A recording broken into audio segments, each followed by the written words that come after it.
bagaimana kedudukan zikir dan selawat, mungkin sebagai sedikit lagi lah Ustaz. Okey.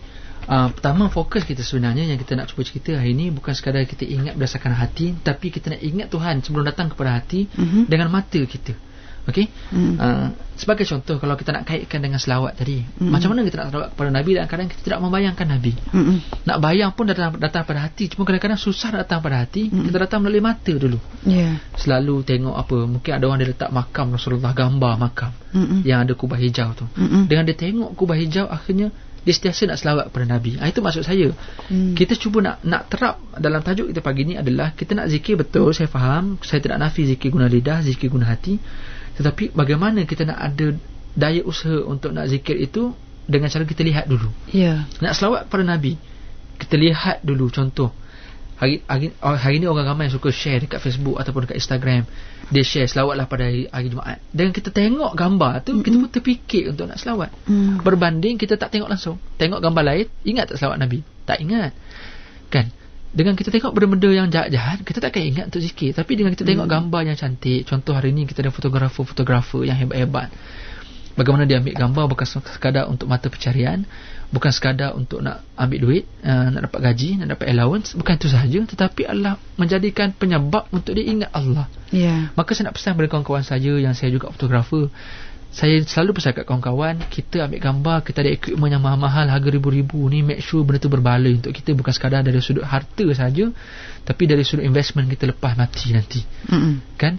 Yang ambil gambar model, pasti model macam mana. Kita nak ambil gambar landscape, itu paling cantik lah. Ambil gambar landscape, kita selamat, tak ada orang hidup. Ambil gambar pokok, gambar air terjun, kan selamat. Dan ambil gambar bukan sekadar nak tengok angle saja, nak tengok foreground semata-mata, tapi kita nak kena tengok juga, kita ambil air terjun, apa di sebalik air terjun. Dengan kita lihat itu, bagaimana kita boleh memungkinkan untuk ingat kepada Allah. Jadi sekarang ni adalah fungsi bila mana kita nak kaitkan selawat dan juga zikir. Dua benda ni adalah benda yang seiring. Bagaimana kita ingat kepada Allah dalam masa yang sama ingat kepada Rasulullah sallallahu alaihi wasallam. Dan dua perkara ni dikira zikir ni maksudnya adalah ingat, kan? Sama ada ingat Allah atau ingat Nabi. Zikrullah ataupun zikrun Nabi, sama je tu. Dua-dua tu boleh menenangkan hati kita. Dengan mengingati Allah, hati tenang. Mengingati Nabi sallallahu alaihi wasallam juga akan menjadikan ketenangan dalam hati kita. Dan semua benda tu nak buat macam mana, melainkan dengan kita mampu untuk fikir dan melalui fikiran kita yang kita lihat. Maknanya kita tengok dekat luar, tengok kejadian-kejadian, tengok ciptaan-ciptaan, tengok apa yang berlaku sekeliling kita, masalah, ujian, nikmat, apa saja yang berlaku. Dengan kita tengok, akhirnya kita terfikir, dan fikir itulah bagaimana untuk mengingatkan kita kepada Allah. Maka bila orang yang lihat fikir zikir, dia takkan menyalahkan Allah. Dia lihat benda yang buruk sekalipun dia akan ingat Tuhan.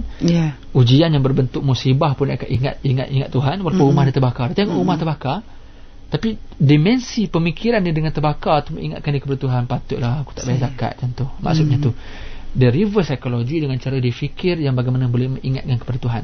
Sebab ada orang dia lihat satu benda dan dia fikir, akhirnya dia menyalahkan Tuhan. Aku dah sembahyang, aku dah bayar zakat, kenapa nak kena bakar lagi rumah aku, contoh. Aku dah buat padi elok dah sembahyang elok, tapi kenapa pula nak dapetin beliung?